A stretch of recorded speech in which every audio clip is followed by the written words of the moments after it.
Hey team, Richard Tubb here with another episode of Tubb Talk, the podcast for managed service providers. Now, I'm currently in Dublin, Ireland, where I'm attending the big Kaseya DattoCon EMEA 2024 event alongside hundreds, in fact, many hundreds of MSPs, managed service experts from all over the world. And I'm joined today by somebody that, frankly, I've waited a long time to have on the podcast. I'm shocked we haven't had him on the show as a guest before.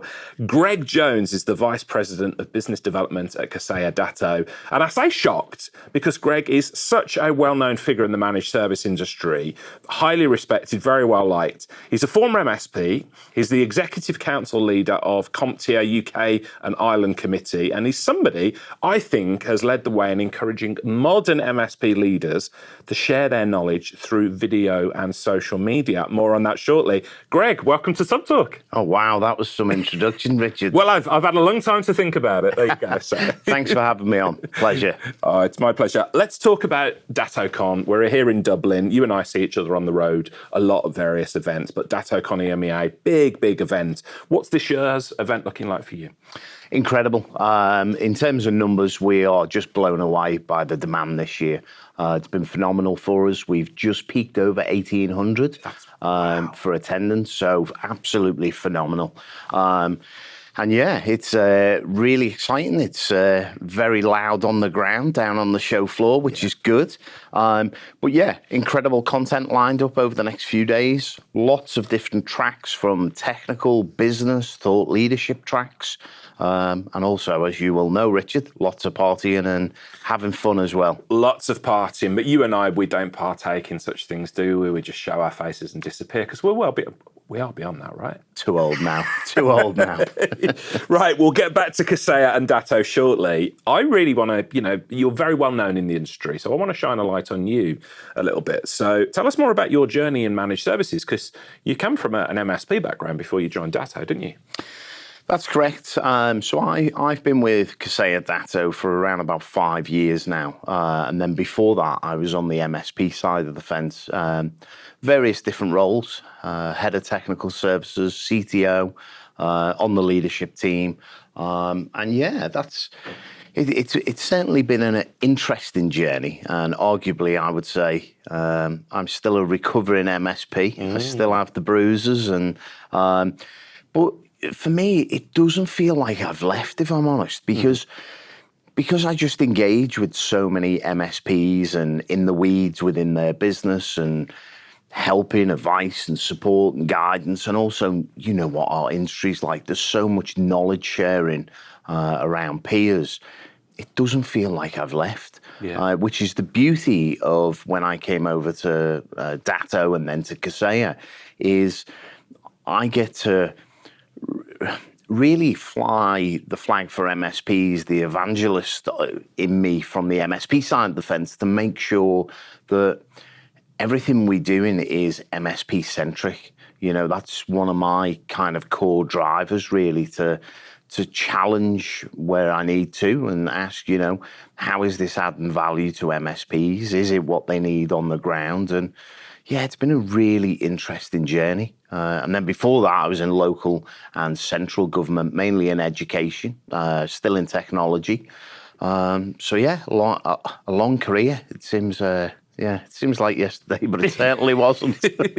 Well, the managed service industry, it's a remarkable industry, isn't it? I mean, you and I have been friends for a long time now, and there's so many other people here in Dublin, at this event we consider friends, we just like hanging out. I mean, sometimes I pinch myself, we get paid to just like hang out with our friends and to do these things. But similar to you, like when I exited my MSP, it felt like, well, I haven't left the industry, obviously, but it felt like very, I was still around the people, still having fun, still enjoying what I do. So, having done it for a few years as an MSP and a vendor, how do you feel about the community in the industry now?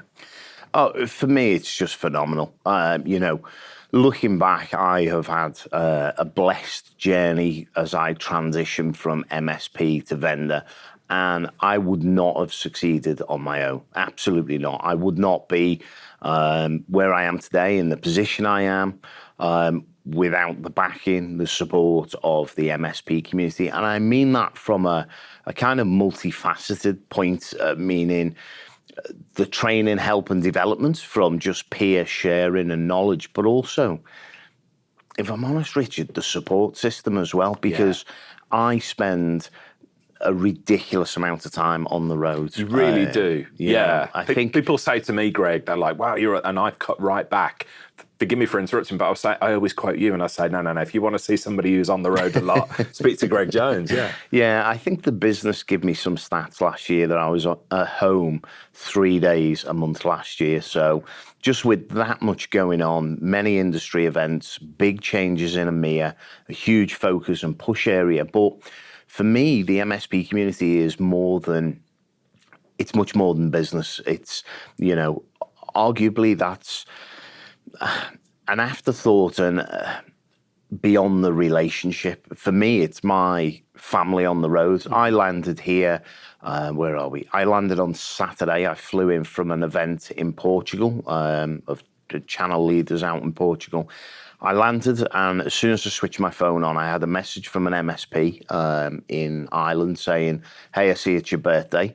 I'd like to take you out this evening. Would you like to come out? So we went out, and it's nice to have that support system when you're away from family, friends and loved ones, and I get calls from MSPs just saying, hey, how you doing? Just checking in on you. Which is really, really nice. That's lovely. Thank you for sharing that, and belated birthday wishes. Thank you very much. I hope you had a good time celebrating. I certainly did. Certainly did. So 5 years since you took the step from MSP to vendor, you said that transition was blessed. Tell us more about, what surprised you about moving from the MSP into the vendor world? Were the sort of things that you were like, oh, I didn't expect this? I think for me, there was an eye-opener around commonality across MSPs that, sometimes we can feel isolated and think our challenges and problems within business are only to us. But when you get out there and speak to a lot of MSPs, they're struggling with the same challenges, the same concerns, granted, maybe at a different scale, depending on their business operational maturity level. But we are all in this together, and there's so much kind of sharing and helping going on. That was eye-opening to me that, a lot of MSPs have the wins and losses as well. So that was interesting. It was very different coming across from the vendor angle, transitioning from MSP, and that was a tough learning curve. I had a good support network of mentors around me. I've always been a big believer of having mentors who, arguably, they're there to hold me accountable, but more importantly for me is to call BS, if I can say that on this podcast. You can do, mate, yeah. And challenge me and call me out on maybe things that I've said I'm going to do and I'm behind schedule on, and really push me to the next level. I wouldn't be where I am, today, really.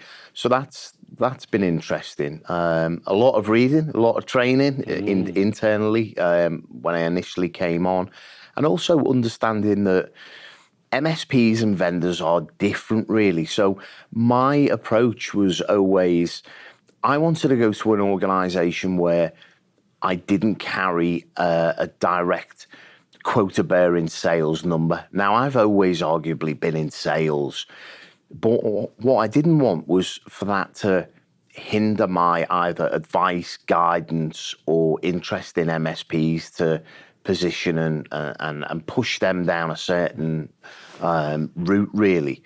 So that for me was a difficult transition, getting that balance between arguing with, many vendors out there that is that the right thing to do for the MSP community? Because ultimately, if we help and support MSPs in the right way, the growth will come if they're a partner of yours anyway, because there's always a direct correlation between an MSP's success and a vendor's success. And I think some vendors sometimes can forget that and see themselves as this giant, but let's have it right. They're only a giant because of the MSP community, and that's everyone from the one-man band out there, right through to the small, medium, and arguably nearly into the enterprise MSPs that we're starting to see, these super MSPs.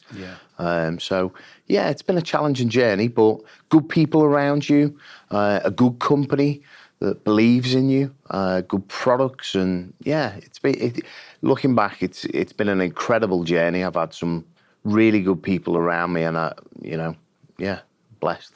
I find it interesting. One of my sort of subtle goals with this show, you talked about balance.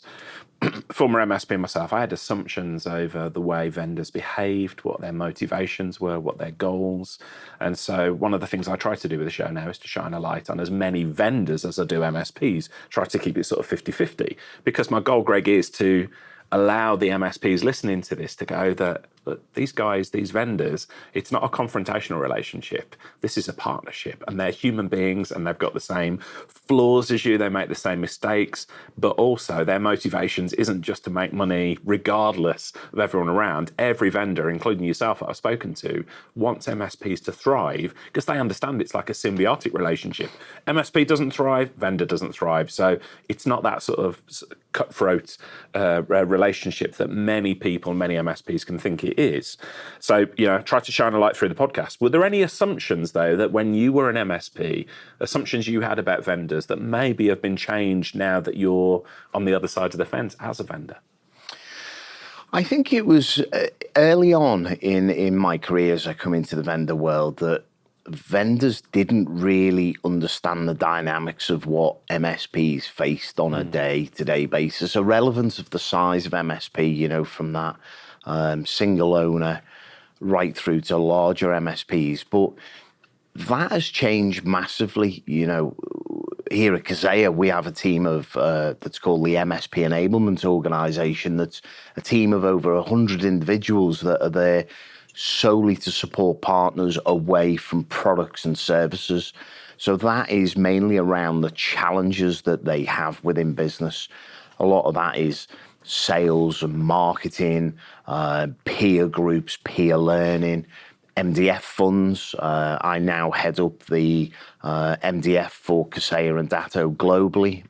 Let's clarify some of the acronyms there. So it's not a piece of wood. We're talking about marketing development funds there. Correct. Yes. My apologies. And also, I also look after the global partner program for Kaseya and Datto globally. So it's,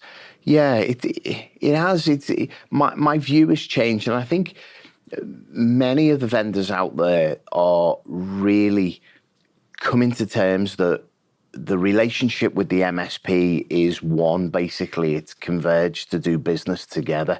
And there's many great vendors out there. There's lots of great companies with great tech.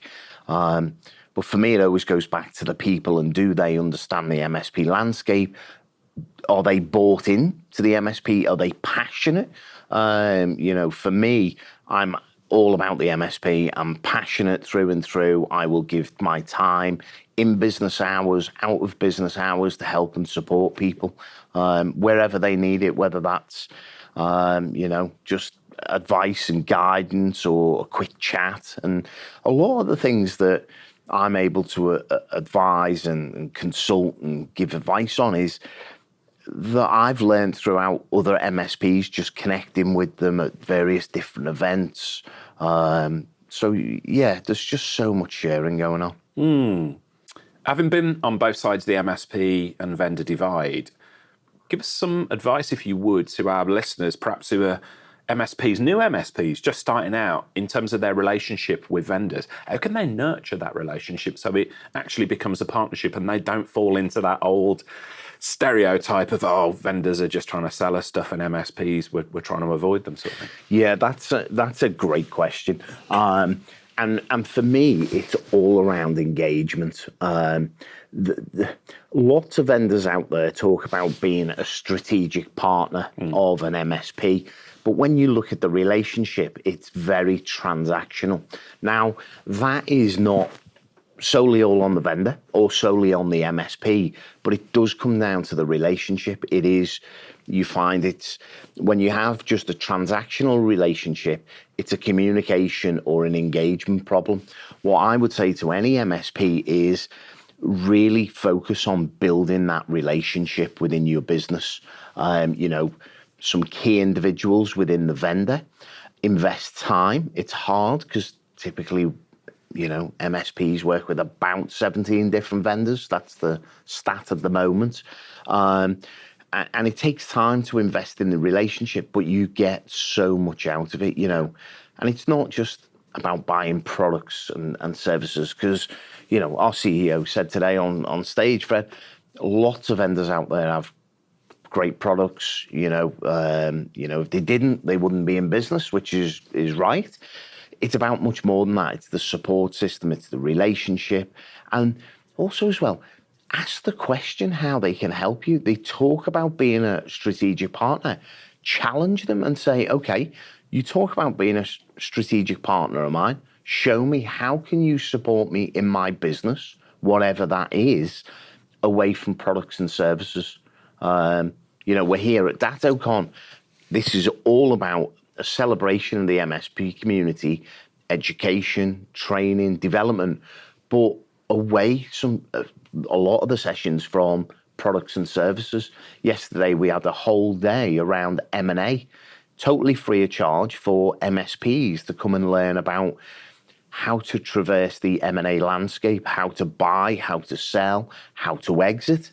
They might not be thinking for today, but planning for the future. Yeah, I heard really good feedback from everybody who went to those mergers and acquisitions workshops and things that you put together. So kudos for doing that, because it is something.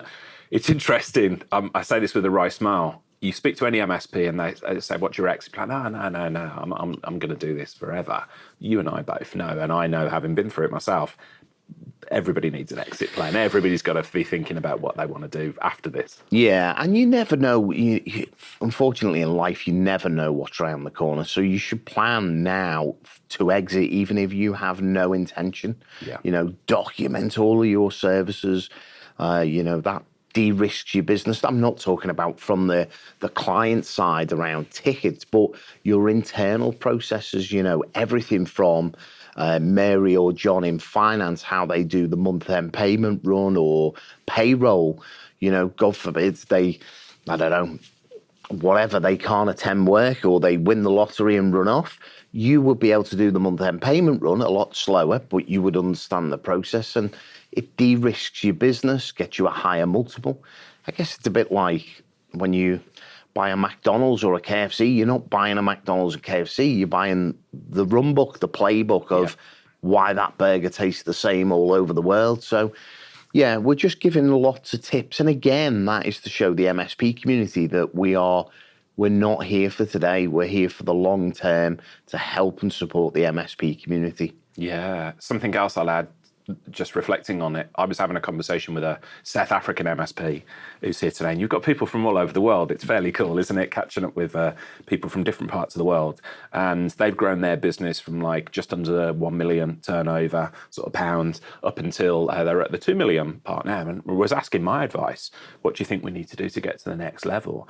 And I said, you need to partner with the vendors. Because I don't know about you, I've never, ever seen an MSP go past that sort of 2 million annual turnover without building up a strong relationship with the vendors for marketing development funds, for, lots of different reasons. I've seen people who have gone up near the 2 million, not done the vendor piece well, and then bounced back down. Yeah. So, this is not something you or I sitting there evangelizing, saying, oh, it's all wonderful, if you partner with the vendors. You have to at some point. You really have to get that on board, don't you? Yeah, and I'm in a privileged position now. I get to see the numbers behind the scenes. And what I can tell you is the fastest growing MSPs that I see, forgetting the products and services and who they work with, they always have one common denominator. It's not who they've got in their executive team, how big the business is.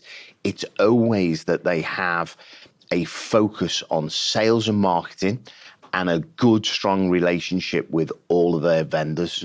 That is what I see as the fastest kind of growth mixture, really. And even if I look at our MDF, our marketing development funds, I manage that pot of money. It's a huge pot of money. It's managed in the millions. And the MSPs that are leveraging that and asking for it are the MSPs that are growing and scaling the fastest. Yeah. So leverage your relationships would be my number one piece of advice for all MSPs out there. Yeah, we'll include Greg's contact details in the show notes. But if you listen to this and you're a Kaseya Datto partner, this is the man you've got to you've got to get on side. He is holding the checkbook there for a lot of marketing development funds. All joking aside, like Kaseya acquired Datto 2022, wasn't it, for $6.2 billion or there and thereabouts. Nice chunk of change. How have you personally found the merger of Datto and Kaseya, two big titans of the industry, coming together? Yeah, any acquisition really is challenging, and certainly multi-billion-dollar acquisitions are even more challenging. It's been an incredible journey now looking back. Have we had some lessons learned? Wow, yes, 100% we have. Have we got it all right? No, we definitely didn't. There was certainly some bumps in the road for multiple reasons, but where we are today, we are truly better together, a powerhouse. And one of the early things when I sat down with Fred Fagola, our CEO, was a conversation around, Fred said to me, I am looking to take the best of both and make it even better in terms of all of our roadmaps, our R&D. And I can talk from my side of the fence and my business engagement. My budgets have gone up in, across the board on our MDF, our global partner program. And also the team as well has massively increased to help support partners. We're putting more money than we ever have done into research and development, our roadmap. We've brought lots of new products to market through our IT Complete platform. And the beauty of Kaseya is nothing stands still. No organization within the organization stands still. So every org changes and evolves. But also our product set, our acquisitions, and that is not Kaseya going out on a whim and buying random products. We undertake thousands of pulse checks at Kaseya. All of the executives, we're targeted on them, and they are out of sequence conversations with all of our partners across the scale of size of MSP to understand how the relationship is going, how their business is, what challenges they've got, what they need us to do better, what we're doing well, so that we get a real sense for what is happening on the ground. Because, of course, we have our own industry reports and the likes of Canalys and IDC and Gartner.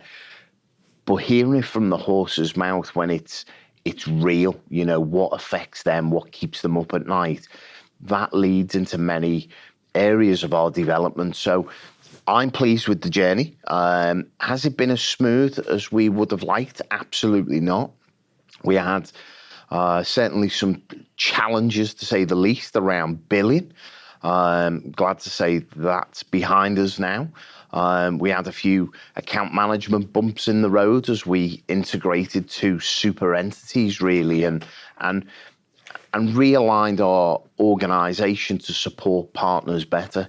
So yeah, we are in a really, really strong spot, and the roadmap and the insights coming down the line is phenomenal of what's to come. We're here at DattoCon. We've just announced Kaseya 365, and that for us has been 10 years in the making, consolidating into a single subscription to give MSPs a level playing field around the tools that they need to manage in a secure way, back up and automate their business at a low cost point. This is what we've heard for years from MSPs, that there's too many tools, they're too expensive, they're too complex. That's just one of the announcements. So I'm pleased where we're at. I'm really excited about our partner pledge that we've just launched. That is really looking at how we can better support the changing needs of MSPs out there. So very quickly around what's changed in that partner pledge. We've brought 1-year contracts back for all of our product lines. We've reintroduced month-to-month contracts on BCDR devices, business continuity and disaster recovery.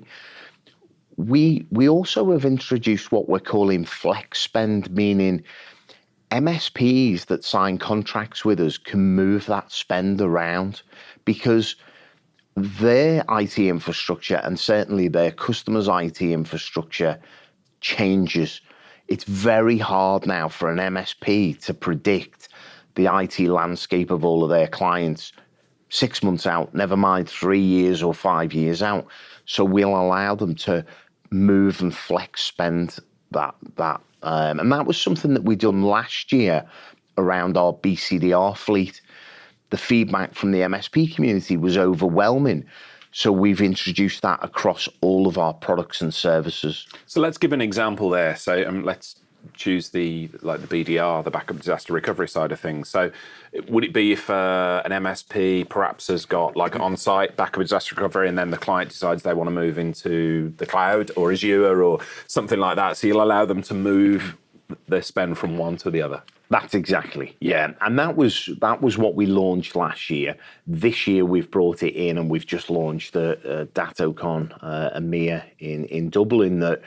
That is across all of our product lines now because MSPs need flexibility. It's not about, we're not here for the short-term game. This is a long play for the MSP community, for Kaseya. We are invested more than we've ever invested in the MSP community. And for us, it's not about small wins. It's about trying to empower partners. Really, that's our mantra. And the final one, Richard, was around a price lock guarantee.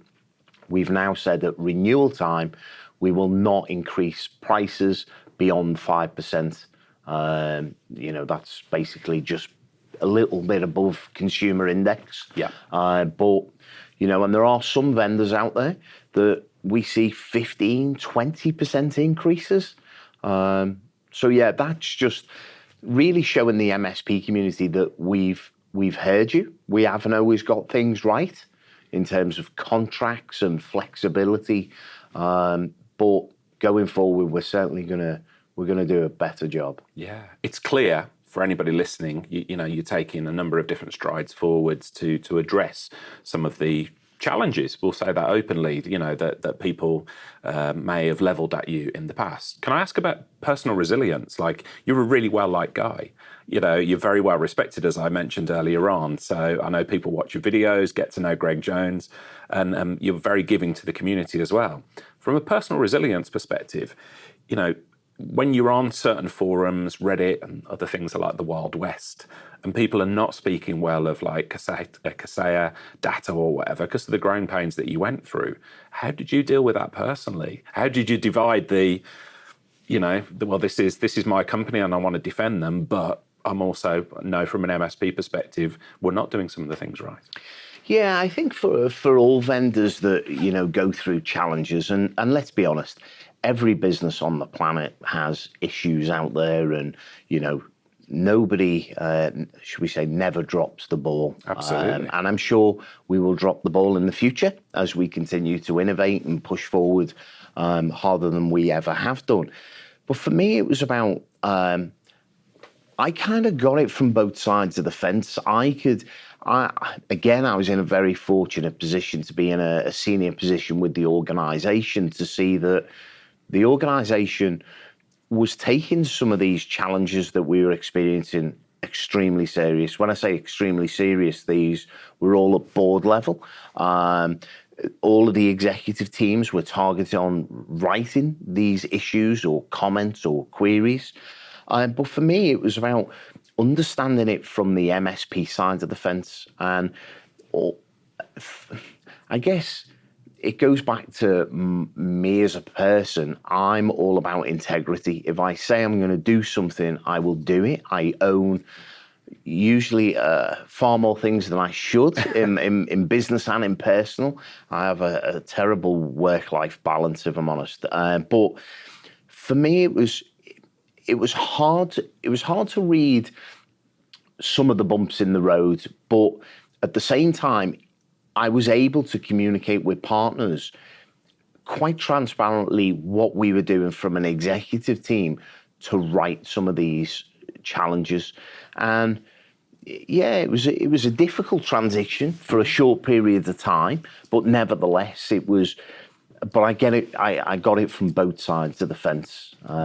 Yeah. I remember with the cyber incidents and some of the other things that are going on. I saw you speak the one time at events, might have been network group, something else, and I was in awe at the grace that you dealt with some of the questions and things that came to you. So truly inspiring, mate. But you know, as you say, the integrity shows through. So keep doing what you're doing there. It's appreciated. Moving forward, so best practices. You know, you've been both sides of the fence, MSP as well as a vendor side of things. What best practices have you observed in the most successful MSPs who are using Kaseya Datto products? I think for me, it comes back to what I said earlier around sales and marketing. I see a huge amount of MSPs and I use an analogy of they spend a lot of time, and I'm not saying all the listeners on this podcast, but a lot of MSPs out there spend a long time polishing the speedboat, but they forget to put the outboard engines on. They focus on the tech and the MSP, whereas all great businesses out there have a sales and marketing function. They are arguably sales first and everything comes second, really. And for me, it's about homing in on that in all areas of your business, you know, and I could give literally hundreds of tips and tricks for MSPs around sales and marketing, but it's being aware of how you can move the needle within the business, you know, engaging with other peers, seeing what they're doing, join a peer group. We have our True Peer that launched, which is our collective peer group in EMEA, and that is about MSPs using an award-winning framework to drive change in their business, but also peer knowledge, insights, and learning.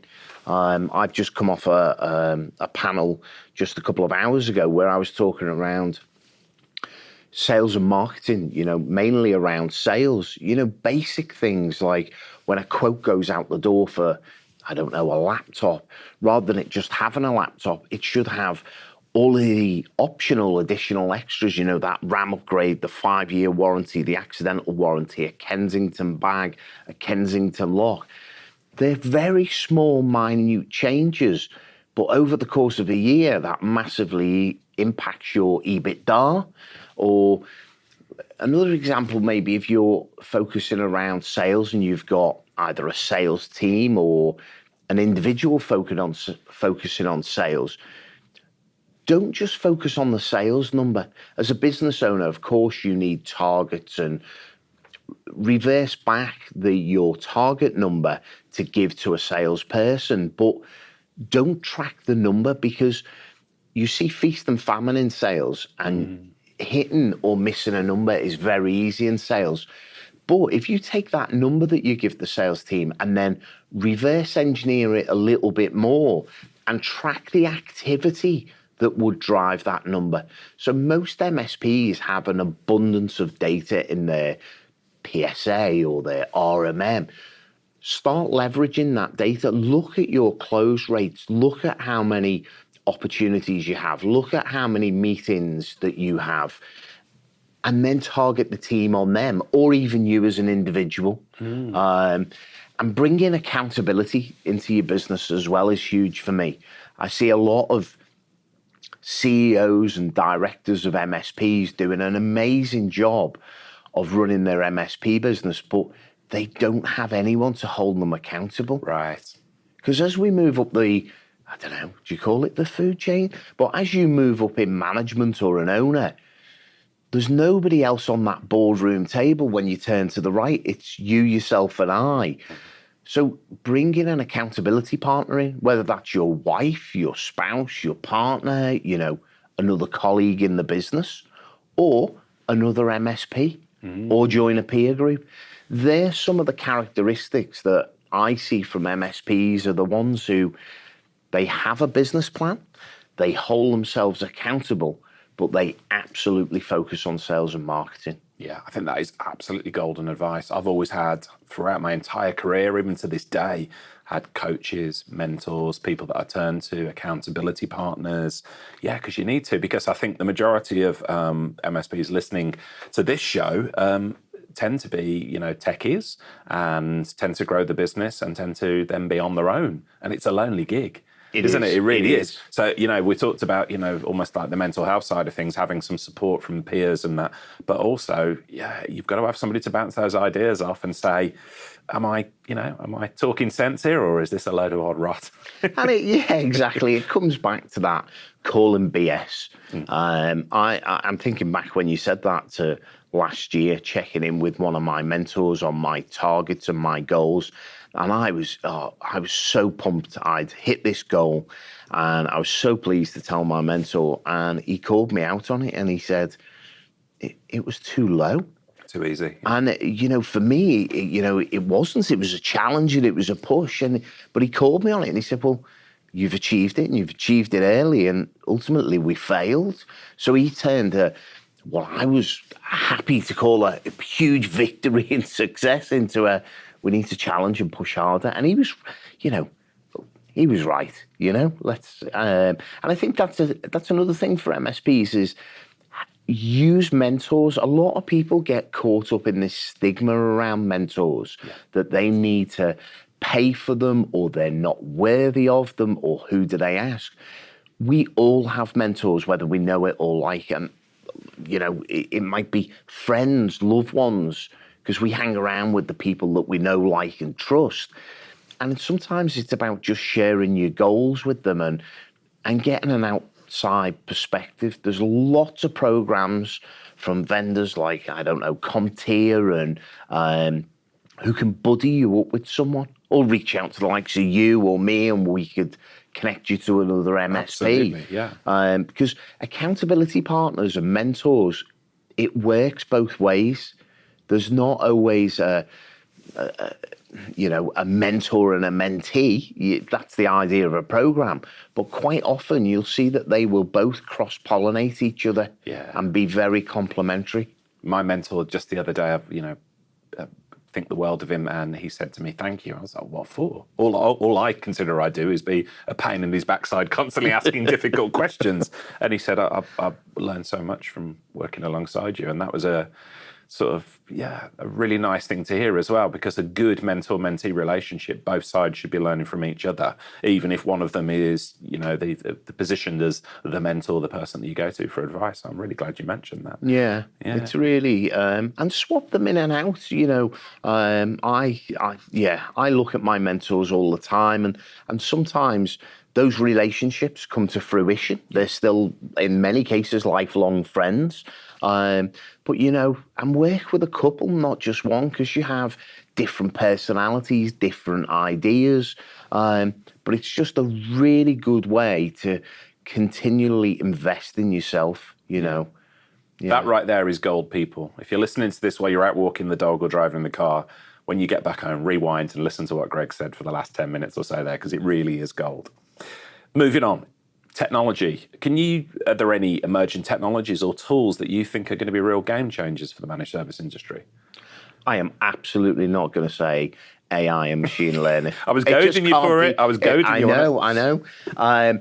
But no, I think we're going to see a lot in the compliance space around technology, tools and services to help MSPs understand and also to traverse a very complex subject area. I personally feel that compliance and governance is as challenging, arguably, as cybersecurity, cyber resiliency. It's going to be a huge market. Some data I was reading from Canalys the other day said by 2028, the compliance and governance market was going to be worth about 75 billion. So I think we're going to see a lot of technology tools and services around that compliance. We're already starting to see it be introduced into the likes of the NIS2 framework, which means if you transact with businesses across Europe, you need to comply. And let's be honest, usually in your supply chain, you're normally somehow, some way transacting across Europe, and certainly your customers will be. Yeah, for me, that would be, I think we're going to see a lot happening in that space. I also think there's going to be a lot more evolution in the security space, using some of them big buzzwords that we're banned from saying. So yeah, I think we're on the dawn of the next big push, really. We've been saying for a little while, we believe we're in a golden age for technology, and certainly to be an MSP right now is a great opportunity. I think we'll look back and say, you know, that was a great time to be an MSP. It might not feel it today. It certainly doesn't feel it some days, you know, from my side of the fence. But, you know, I do think we'll look back and say there was huge opportunity, because arguably we're seeing a couple of pullbacks in the market at the moment in different geographical areas, when we talk about finances and the economic state of, and for various different reasons, you know, inflation rates and interest rates. But what we are seeing is SMBs and SMEs are leading into technology more than they ever have done. If we look at previous recessions, and I've crunched some numbers, there was a pullback in the market. You know, one of the first things to go was IT and technology budgets, where now businesses are saying, we can spend through this with technology, we can drive more automation, we can improve business processes. And I think MSPs have got you know, there's a huge thank you to the MSP community there for changing and driving that change, because personally, I don't know what you think, Richard, but I think a lot of this change started back in COVID. Agree 100%. It's like the world caught up. Yeah. The rest of the world caught up with what we in the MSP community have been saying for many, many years. Yeah. And for me, it was MSPs really, yeah, they kickstarted the cogs of industry turning again, but they changed the dynamic of the conversation between technology and business. And they also, it almost became converged as one, business and technology. Yeah. You know, it was, I used to get so frustrated when I was sat around boardrooms when I was on the MSP side of the fence, businesses telling me why they couldn't implement a technology tool or service because they were different. And they weren't different. It was just they seen the world different. But COVID hit, and overnight they had to pivot. And then they realized, actually, shit, this is quite good. We're more profitable, we're more productive. What if we leverage this more? And I think that changed the dynamics, and why we're seeing a lot of even the larger enterprises coming down to ask for help and support and guidance from MSPs around co-managed, because they realized they were not as agile as some of the smaller businesses that were leveraging the services of MSPs, really. And it's been a very interesting dynamic shift. Yeah, absolutely. And interesting you said about like the change in thanks to the pandemic. You know, a lot of bad stuff happened there, but one of the things that came out of it is the world changed in regards to technology. You know, I've talked about it for a little while. If you run a business now, you run a technology business. Absolutely. And I'm not talking about, you know, you run an MSP or an IT support or whatever. No. Even if you like run a market stall doing things, you've got to have the tech to do it. That's the way the world is nowadays. So, yeah, well, if you look at some of the, you know, the fastest performing and most innovative companies on the planet, they're not companies, they don't call themselves company that they serve. They call themselves technology business that just happen to be in that market. So if I use the example of, I don't know, Uber or Amazon or Deliveroo, they class themselves as technology companies first, and the service that they provide is, ancillary really to that first process of technology. Yeah. If I went back into the space, I'd probably, I definitely focus on that. I'd probably only have a few staff as well, Richard. I'd probably outsource a lot. Oh, we could do an entire other podcast. Great friend Nigel Moore, the illustrious leader of the tech tribe. Yeah. He and I sat down the one time, and I confided in him. I was like, I reckon I could run £1 million MSP with 2 people. And he was like, I've been thinking the same thing. Should we do it? Nah.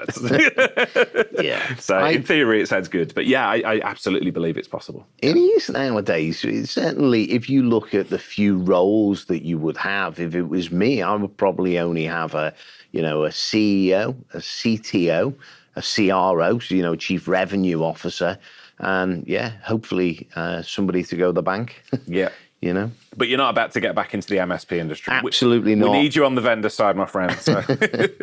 So talking about some of the influence you've had on our listeners, many of the listeners might know you through your very popular Who Are You Monday and 1 Minute Wednesday video series, or series, I should say, that you put out there on LinkedIn. So you put yourself out there. You shine a light on the community, other people as well. How did you, or did you have to, overcome the resistance to putting yourself out there, Greg? Yeah, that's a really good question. And for me, it was about really leading by example. It's really easy to say things in business and not follow up. And what I wanted to show is not only from the vendor side of the fence that, ultimately I'm uber passionate about the MSP space and I understand it and get it. But it kind of, it lives through me, if that makes sense. And I wanted to shine a light on not only MSPs, but other vendors and individuals who do outstanding work, because this is not a siloed industry. We are collectively great, and working together, that's the only way we can overcome some of the challenges. Certainly, if we look at the likes of cyber resiliency, cyber security, and challenges, the only way we can overcome it is working together. And I just thought it was a great way to kind of highlight some unsung heroes, but also share knowledge and insights from other MSPs while I'm traveling around the globe, and keep a bit of consistency, because not only MSPs work together, lots of vendors work together as well, which, surprises a lot of MSPs. But a lot of us work on the same initiatives. We're looking to achieve the same thing. So yeah, that was for me really important, that kind of I lead by example. It's also why I get involved in so many things away from my day-to-day role at Kaseya, some of the roles I have at CompTIA, and also the Channel Executive Club. That is a club of arguably 50 senior executives from across EMEA that come together to shift the industry and really help drive change. And for me, I'm all about giving back. I mentioned earlier on, I've been very fortunate in my career, and I owe the success of that to the MSP community and other vendors and individuals. And I want to make sure that where possible, I can give back, whether that's a Women in Tech board or anything else. Yeah, you'll see me very passionate about that. Yeah, I was going to say, I'm just trying to think, you serve on a number of community groups, don't you? So we already mentioned the CompTIA, UK and Ireland group, or community teams that you're involved in a number of different areas there. Women in Tech, diversity and inclusion. What does community mean to you then? So, you give up a lot of your time to help it do it. How would you say it benefits our listeners, the MSPs? I would say it's the collective power of uniting, all coming together to achieve, whatever that is for your business, your goals, but ultimately not trying to do things in a silo, elevate the bar of the MSP community, but the IT industry as a whole. You're right, I'm on a number of boards. I also look after and chair the UK Cybersecurity Committee for CompTIA in the UKI. I serve as a board ambassador for Alder Hey Children's Charity. Yeah, tell us a bit more about that. That's just really, I don't have children, as you know, myself. But for me, Alder Hey Children's Charity, when I was on the MSP side of the fence, I used to do a lot of work with them in the community, in and around Liverpool, my home city, that I'm very, passionate about. And I went to an open day there many, many years ago, and it was, they have an innovations cave, and it's all about driving technology and innovation into healthcare. And that day just blew me away, the change that technology was having on lives. Now, I get it from an MSP point of view and a business owner. We sit around boardrooms and we see it in a monetary value, a red number or a black number. But this was truly changing lives. And after that day, I just wanted to get involved. Looking back, I don't even know what it was. It was just a passion inside that I said, I need to get involved. There was an incredible surgeon there called Ian Hennessy that heads up the Innovations Cave. And the work that he was doing and the story he told on stage around technology just blew my mind. And I said, I don't care what it is, but I'm going to be involved with that organization. And since that day, I've been involved. I'm a ambassador for them, a business ambassador, connecting businesses to the Alder Hey and the charity to drive, I guess, revenue streams into them, but also as well to highlight the importance of technology in beyond business, really, in healthcare and the lives and the incredible work that they do. That's amazing. Well, thank you for sharing that, and thank you for all the work that you do there. I've talked, you positively influence so many people through Who Are You?